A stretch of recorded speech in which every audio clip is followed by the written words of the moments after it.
వసతి గృహాల్లో జరుగుతున్న ఫుడ్ పాయిజన్ ఘటనలపై పంచాయతీరాజ్ గ్రామీణాభివృద్ధి మహిళా శిశు సంక్షేమ శాఖ మంత్రి సీతక్క కీలక వ్యాఖ్యలు చేశారు.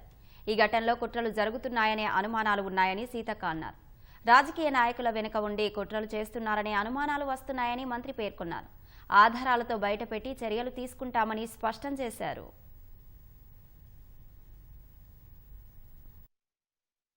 గురుకులాల గురించి కూడా మేము చెప్తా ఉన్నాం. ముందుగాల కేటీఆర్ మీ హయాంలో ఎంత మంది చనిపోయిర్రో ఆ రోజు ఒక్కరి దగ్గర కూడా మీరు పోలే. కనీసం ఇప్పుడైనా ప్రతిపక్షంలోకి వచ్చినావు కదా, ఈ రోజు పోండి. మొన్న వాంకడి ఘటనలో మా మంత్రులు నలుగురు ఫాలో అప్ చేసినాం, నేను కూడా ఫాలో అప్ చేసిన. మా దామోదర్ రాజనరసింహ గారు రెగ్యులర్ గా అక్కడ హెల్త్ మినిస్టర్ గా వారు ఉండి ఎప్పటికప్పుడు అందుబాటులో ఉన్నారు. ఇద్దరు మినిస్టర్లు అక్కడ చేసిండ్రు. ఇంకా మేం పోలే మా నలుగురు మినిస్టర్లు అక్కడ నిరంతరం చేసినాం. అదే కాకుండా 16 లక్షలు ఖర్చు పెట్టినాం అమ్మాయిని బతికించడం కోసం. మధ్యలో అమ్మాయి అంటే ఒక కొద్దిగా కోలుకున్న తర్వాత సడన్ గా మరి హార్ట్ స్ట్రోక్ లాగా కార్డియక్ అరెస్ట్ తోటి మళ్లీ కోమాలోకి వెళ్లిపోయి చనిపోవడం జరిగింది. అయినా కూడా మా యొక్క ఎమ్మెల్సీ దండే విఠల్ గారు మొత్తం అక్కడ కాపలా ఉన్నట్టుగానే ఉండి పర్యవేక్షణ చేయడం జరిగింది.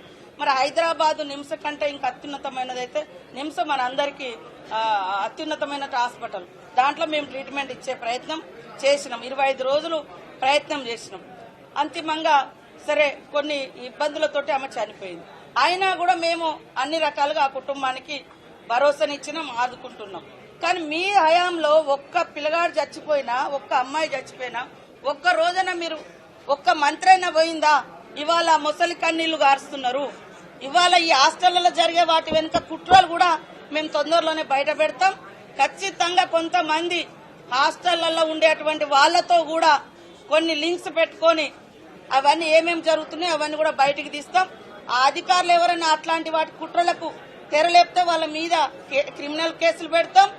సర్వీస్ నుంచి కూడా రిమూవల్ చేస్తామని కూడా ఈ సందర్భంగా హెచ్చరిక చేస్తాం.